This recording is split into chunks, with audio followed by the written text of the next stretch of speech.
Le développement personnel, on en entend vraiment partout, hein. Des millions de livres, des séminaires qui affichent complet. C'est clair que ça a touché quelque chose chez beaucoup de gens. Ah oui, c'est un phénomène énorme. Mais voilà, depuis quelque temps, on sent comme un petit changement. Un certain scepticisme, parfois même de la déception. Pourquoi est-ce que ça laisse certains sur leur faim finalement? Eh ben, c'est une bonne question. Pour rappel, juste pour être clair, l'Office québécois de la langue française, il définit ça comme une démarche volontaire, pour mieux se connaître, se valoriser, atteindre ses objectifs. Oui, selon ses propres valeurs. Exactement. Et ça fait écho à des trucs très anciens, comme le fameux «connais-toi toi-même» de Socrate. C'est une quête humaine de base, en fait. Tout à fait. Et c'est justement ça qui nous amène à notre sujet aujourd'hui. On va creuser un peu une source, une interview assez dense qui propose d'aller au-delà. Au-delà du DP classique. Voilà. Avec une perspective différente, qualifiée de systémique et même vibratoire. Attention, l'idée, c'est pas de dire que le DP c'est nul, hein, Non, non, pas du tout. mais plutôt de comprendre, d'après cette source, où sont les limites potentielles et ce que pourrait être l'étape d'après. Exactement. Le but, c'est un peu double. D'abord, comprendre pourquoi l'approche purement psychologique du DP peut finir par coincer, par plafonner, Mhm. et ensuite essayer de défricher ce que la source veut dire par conscience systémique ou vibratoire. C'est assez différent de ce qu'on entend d'habitude quand même. Le principal, d'après l'analyse faite dans l'interview, ça vient surtout de la promesse de soulager la souffrance psychologique. Le stress, la peur de parler en public, les problèmes relationnels. C'est ça. Le stress financier aussi, beaucoup. Les gens cherchent des solutions concrètes à leurs problèmes. Et le DP a offert des outils, des techniques, des façons de voir les choses qui ont, sans aucun doute, aidé beaucoup de monde. Ça a ouvert des portes. Mais l'interview insiste bien sur un point. C'est une démarche qui reste avant tout psychologique. Précisément. C'est-à-dire qu'on travaille sur nos pensées, nos émotions, nos habitudes, en utilisant notre volonté, notre compréhension mentale pour essayer de changer ça. Exactement. On reste dans le cadre de l'esprit, de la psyché individuelle. Et c'est là, selon la source, que ça commence à coincer. Elle avance que les améliorations qu'on obtient comme ça, par cette voie purement psy, Mhm. si on en reste là, elles risquent d'être un peu superficielles ou temporaires. On ajuste des trucs en surface, mais on ne change pas le système d'exploitation derrière, si on veut. C'est une bonne image, oui. C'est un peu ça l'idée. L'interview pointe aussi à un autre problème assez courant, le décalage entre savoir et faire. Le marché du DP déborde de contenu, de livres, de vidéos. Ah oui, c'est énorme. Mais savoir intellectuellement, ça suffit pas apparemment. Non, et c'est un point crucial soulevé dans la source. Accumuler des connaissances sans mettre en pratique, sans expérimenter vraiment dans sa vie, ça mène rarement au résultat qu'on espère. Hmm. L'interview suggère que ceux qui en tirent vraiment quelque chose, ce sont ceux qui testent, qui intègrent activement. Pour les autres, ceux qui consomment l'info en attendant une solution miracle, sans trop d'efforts, Oui. la déception peut arriver. Et on se dit, finalement, c'était un peu du vent, quoi. Et il y a une autre critique, plus délicate, que la source mentionne, le risque lié à certaines figures du milieu, les fameux gourous. Oui, l'interview aborde ça. Elle parle du danger que certains coachs, certains formateurs, qui manqueraient peut-être un peu d'éthique d'après ce qui est dit, Mhm. se concentrent plus sur leur propre image ou sur l'argent que sur l'autonomie réelle des gens qu'ils accompagnent. Le but devrait être d'aider les gens à trouver leur propre solution, pas de les rendre accros à une nouvelle méthode ou une nouvelle personne. D'accord, logique. Alors, si cette approche psychologique a ses limites, c'est quoi cette alternative systémique dont parle l'intervieweur? Comment on passe au-delà? Alors, l'idée de base telle qu'elle est présentée, c'est vraiment un changement de regard, un changement de paradigme. C'est-à-dire? Au lieu de se voir comme une psyché isolée, un individu qui doit se réparer, il faudrait prendre conscience qu'on fait partie d'un système beaucoup plus grand, un système universel. Un système qui nous englobe. Voilà. Et ce système, il serait régi par des lois que la source décrit comme mécaniques et vibratoires. Un peu comme les plantes, les animaux, les écosystèmes fonctionnent. D'accord. Et la source, elle situe l'humain actuel dans une phase d'évolution. Une transition entre une conscience plus animale, instinctive, et un potentiel de conscience plus élevé, plus systémique. Donc, notre conscience psychologique normale, celle qu'on essaie d'améliorer avec le DTP classique, ce serait juste une étape. C'est exactement ça selon cette vision. L'interview la présente comme un tremplin. Nécessaire, c'est une phase de développement. Mais pas la fin du chemin. Voilà. Le problème, d'après cette perspective, c'est qu'on serait culturellement, peut-être même biologiquement, programmé pour la voir comme l'état final, l'aboutissement. Ah! Or, L'intellect psychologique seul, avec ses analyses, ses jugements, ses filtres perso, il aurait une capacité limitée à vraiment saisir la réalité dans sa globalité. Il interprète beaucoup, mais il perçoit pas forcément directement. Et ça jouerait même sur notre compréhension de l'intuition. L'interview donne une définition assez particulière de l'intuition, j'ai trouvé. Oui, c'est un point intéressant et assez contre-intuitif. La source dit que l'intuition, c'est pas juste une sensation vague, une pensée qui arrive comme ça d'origine psychologique. Alors c'est quoi? Ce serait une perception vibratoire directe de la réalité systémique. C'est capter une info au niveau des fréquences, des ondes, avant même qu'on mette des mots dessus ou qu'on l'analyse mentalement. D'accord, c'est subtil. Très. Et le gros défi, ce serait d'apprendre à décoder cette perception brute, sans la laisser tout de suite être colorée, déformée par nos filtres psychologiques, nos peurs, nos désirs, nos croyances, qui, selon la source, sont souvent un peu désajustés par rapport à cette réalité vibratoire. Je vois. C'est bien plus qu'une petite voix intérieure alors. Mais bon, si on comprend intellectuellement ces idées de système, de vibration, est-ce que ça suffit pour changer de conscience? La source a l'air de dire que non, pas du tout. Ah non, absolument pas. Et ça, c'est répété plusieurs fois dans l'interview. La compréhension intellectuelle s'est présentée comme un premier pas, ok, mais ça mène pas à une transformation profonde si c'est pas suivi d'intégration, d'expérience. Il faut le vivre, en gros. C'est ça.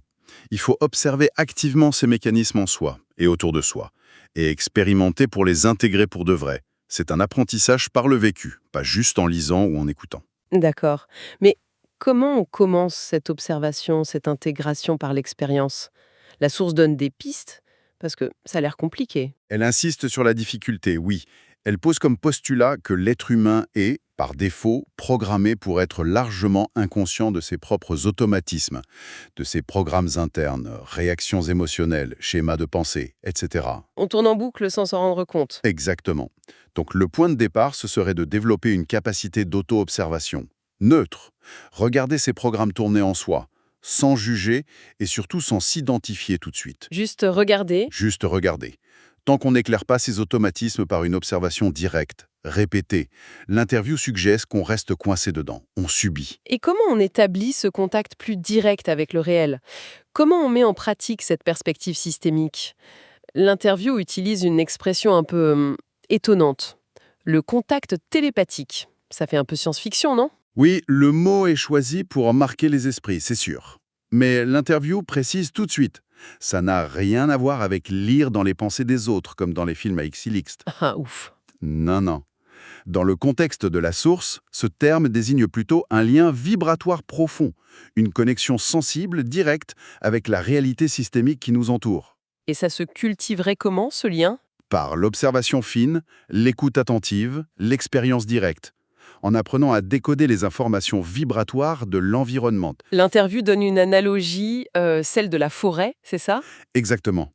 Pour apprendre à vivre ou même survivre dans une forêt profonde, on doit développer une sensibilité extrême à tout ce qui se passe. Écouter les bruits, voir les traces. Sentir les changements d'atmosphère, comprendre comment tout est lié. C'est un dialogue constant qui est essentiellement vibratoire avec l'écosystème. La forêt parle, mais il faut savoir écouter. Hmm. L'interview cite d'ailleurs les peuples autochtones d'Amazonie comme exemple.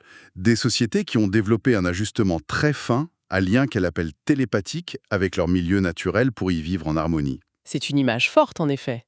Est-ce qu'il y a des exemples plus concrets de ces principes systémiques ou vibratoires dans notre monde, au-delà de la survie en forêt? Oui, et c'est là que ça devient assez fascinant, parce que les exemples sont très divers. Un des plus connus, c'est la proportion d'or, ou le nombre d'or, souvent lié à la suite de Fibonacci. Ah oui, j'en ai entendu parler. En art surtout. Exactement. C'est un principe mathématique qui se traduit par une harmonie dans la structure. Et selon la source, une harmonie vibratoire aussi. On le retrouve partout dans la nature, hein. La façon dont les plantes poussent, la disposition des pétales, les spirales des coquillages, Incroyable. mais aussi dans l'art, oui. Des peintres comme Vermeer, Dali, ils étaient apparemment obsédés par ça pour créer des compositions équilibrées. On le trouve en architecture, dans les monuments anciens et modernes. Et même plus surprenant, l'interview mentionne son utilisation en analyse technique sur les marchés financiers. En finance? Pour prédire les cours. Pour tenter de prédire les fluctuations, oui. Comme si ces structures harmoniques sous-tendaient même les mouvements économiques. C'est fou cette omniprésence. Et ça expliquerait pourquoi on se sent souvent mieux dans la nature alors, instinctivement. C'est l'hypothèse que la source avance, oui. Même sans le savoir intellectuellement, on capterait, on absorberait cette harmonie vibratoire fondamentale des structures naturelles. Et moins dans nos villes, souvent très carrées. C'est ça. Sauf si l'architecture intègre consciemment ces proportions harmoniques. L'idée défendue, c'est qu'en devenant conscient de ces principes systémiques, en apprenant à les lire, à les utiliser, on gagnerait un pouvoir réel sur notre vie, sur notre état antérieur, sur ce qu'on crée. Et comment ça se compare aux pratiques plus courantes de connexion à la nature? Genre faire des câlins aux arbres, ce genre de choses. L'interview en dit quelque chose? Oui, elle aborde ce point. Ces pratiques sont vues comme mieux que rien. Ça montre une recherche de connexion, c'est positif, Mais mais la source les situe encore au niveau de l'attitude psychologique. C'est une intention, une démarche mentale, émotionnelle. Le risque, selon elle, c'est que si cette pratique n'est pas soutenue par une compréhension et une perception plus profonde des mécanismes systémiques, réels, vibratoires, oui, ça peut facilement glisser vers la croyance pure, le sentimentalisme, voire une forme de fanatisme. On chercherait alors juste une réassurance psychologique plutôt qu'un alignement réel avec les lois du vivant. d'accord, je vois la nuance. Et cette idée d'évoluer vers une conscience systémique, ça semble d'autant plus pertinent, voire urgent, d'après l'interview, face à ce qu'on vit aujourd'hui, la technologie notamment. En effet, l'accélération folle du rythme de vie, avec Internet et maintenant l'intelligence artificielle, l'IA, ça mettrait notre conscience psychologique classique à rude épreuve. On n'arrive plus à suivre. D'après la source, cette conscience peine à traiter le volume, la vitesse de l'info, à s'adapter aux changements constants. Ça génère de la souffrance, un sentiment d'être dépassé, même obsolète parfois. L'interview relaie même une prédiction assez choc sur l'IA et l'emploi. Ça fait un peu peur. Oui, c'est une affirmation forte, hein, présentée comme venant d'un expert en IA, cité dans l'interview, la possibilité que 90% des emplois actuels disparaissent d'ici 5 ans. 90% en 5 ans. Oh, c'est énorme. C'est une prédiction extrême, bien sûr, mais le raisonnement derrière, tel qu'expliqué, c'est que l'IA devient hyper performante pour imiter et même dépasser ce que l'interview appelle la conscience mécanique ou robotique de l'humain. C'est-à-dire? C'est-à-dire notre fonctionnement basé sur des programmes appris, des automatismes, des compétences qu'on peut reproduire. En gros, une grande partie de ce qui relève de notre conscience psychologique conditionnée. Mais, toujours selon cette source, l'IA, elle pourrait pas accéder à cette fameuse conscience systémique ou vibratoire. C'est ce qui est affirmé, oui. L'IA peut compiler des données à une vitesse incroyable, analyser, reconnaître des schémas, imiter des comportements très complexes, Mhm. mais elle resterait incapable d'accéder à cette perception vibratoire directe, à ce contact télépathique avec le réel, à cette conscience créative qui vient de l'alignement avec le système. D'accord. Mais même sans ça, l'IA représente un miroir et un défi gigantesque pour l'humain qui fonctionne surtout sur ce mode psychologique automatique. L'interview utilise une image assez directe, l'homme comme robot biologique programmé sans le savoir. Waouh. Du coup, cette pression de la technologie et la souffrance qui peut aller avec, ça nous pousserait collectivement à devoir faire une sorte de mise à jour, De notre conscience. à chercher activement au-delà du DP classique. C'est exactement la thèse défendue. La situation actuelle, avec ces bouleversements technologiques si rapides, elle nous laisserait plus vraiment le choix en fait. On est un peu acculé. D'une certaine manière, elle nous contraindrait par la force des choses à chercher une autre façon d'être au monde. Une autre forme de conscience capable d'absorber et de naviguer cette nouvelle réalité. Ce serait une question de survie adaptative, une poussée évolutive. Et cette difficulté d'adaptation, cette pression, on en verrait déjà les signes dans la société et la source fait des liens assez directs, non? Oui, l'interview suggère que certains phénomènes sociaux pourraient être lus comme des symptômes de cette difficulté d'adaptation, individuelle et collective. Comme quoi, par exemple? L'exemple frappant donné, c'est l'augmentation très visible de l'itinérance dans certaines grandes villes, comme San Francisco ou Los Angeles. Ce serait vu comme un possible reflet extrême de cette incapacité à suivre le rythme, les exigences du système actuel. C'est une lecture assez sombre. Oui, et la source mentionne aussi le débat sur les solutions. Est-ce qu'il suffit de donner un logement ou est-ce que ça touche à des questions plus profondes d'adaptation individuelle, de liberté, ce qui rend l'intervention très complexe, voire jugée liberticide par certains points de vue rapportés. Et l'interview va jusqu'à lier les extrémismes aussi, à ce manque d'adaptation systémique. C'est un autre lien audacieux qui est proposé, oui. L'extrémisme politique, qu'il soit de gauche radicale ou de droite radicale, social, ou même le conspirationnisme, Oui, Tout ça est présenté comme une tentative de trouver une identité de substitution. L'idée, c'est que les personnes qui manquent d'une identité profonde, stable, ancrée dans une conscience systémique d'elles-mêmes et du monde, Mhm. auraient tendance à s'accrocher désespérément à des formes extérieures rigides, des idéologies qui divisent, des groupes d'appartenance très exclusifs, des récits simplistes.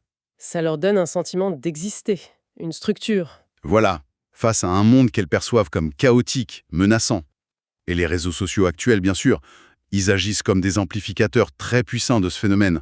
Et ce serait typique de la conscience purement psychologique, selon cette perspective, d'osciller toujours entre des pôles opposés. C'est l'analyse qui est faite dans l'interview, oui. La conscience psychologique qui n'est pas intégrée à une vision systémique, elle fonctionnerait comme un pendule, D'un extrême à l'autre. constamment ballotté. Ordre contre chaos, collectif contre individu, etc. Elle serait incapable de trouver un point d'équilibre stable au centre parce qu'elle ne perçoit pas la dynamique sous-jacente qui relie ses opposés. Elle resterait prisonnière d'une vision duelle, réactive. Elle tourne en boucle, quoi. D'accord, le tableau est assez clair. Limite du psychologique, pression du présent. Comment on sort de cette boucle alors? C'est quoi cet homme nouveau dont parle l'interview? Celui qui développerait cette identité réelle, cette maîtrise de soi basée sur la conscience systémique. Alors, l'identité réelle, dans cette vision, elle viendrait plus de l'identification à des formes extérieures qui changent tout le temps.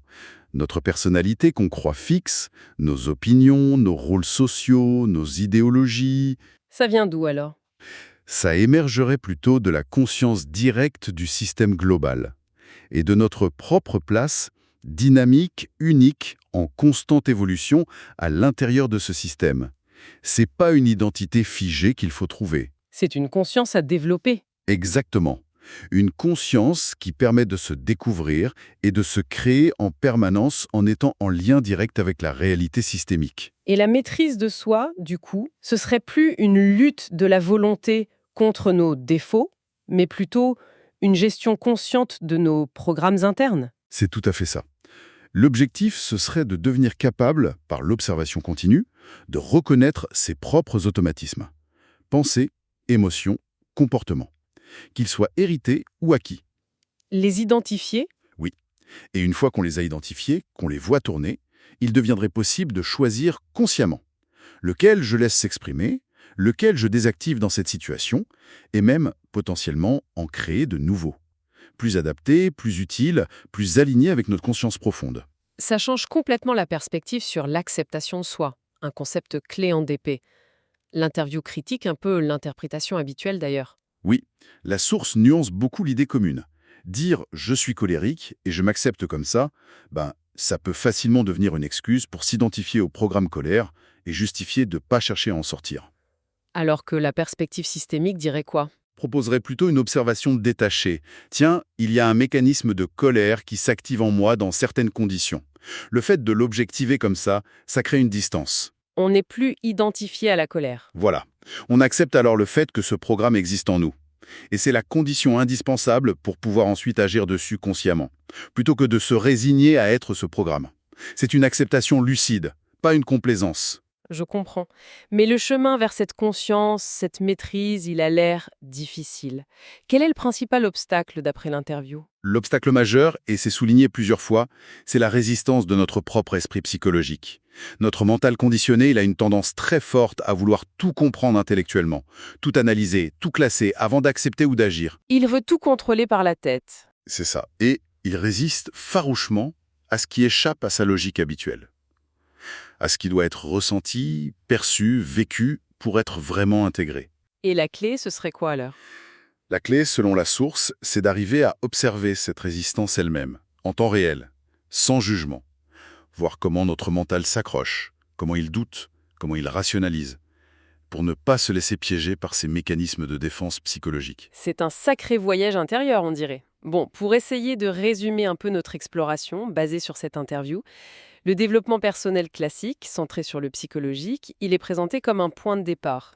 Utile potentiellement, Oui, utile. mais intrinsèquement limité pour faire face aux défis d'aujourd'hui et pour atteindre une transformation vraiment profonde. C'est bien ça. Et la proposition alternative qu'on a explorée ici, cette évolution vers une conscience systémique ou vibratoire, Elle n'est pas présentée comme un simple ajout intellectuel ou une nouvelle mode spirituelle. Non, c'est plus que ça. C'est présenté comme une nécessité adaptative. Face à l'accélération technologique, aux crises sociales, une voie vers une identité plus authentique et un pouvoir d'agir plus réel, ancré dans une compréhension plus profonde des lois du vivant. Pour terminer cette analyse en profondeur, est-ce qu'il y aurait une dernière idée, peut-être une sorte d'invitation à l'expérimentation, qu'on pourrait laisser à l'esprit de ceux qui nous écoutent? Bah, peut-être une suggestion toute simple, inspirée par l'insistance de la source sur l'observation. Ce serait, voilà, quelle est la toute première habitude mentale ou la première réaction automatique, un petit programme psychologique du quotidien qu'on pourrait choisir d'observer attentivement la prochaine fois qu'elle se pointe? Juste l'observer. Oui, sans chercher à la juger, ni à la changer tout de suite. Juste la regarder se dérouler en soi avec curiosité, comme on regarderait un mécanisme intéressant fonctionner. Ça pourrait être une toute petite porte d'entrée, mais très concrète, vers cette prise de conscience des forces subtiles qui nous animent.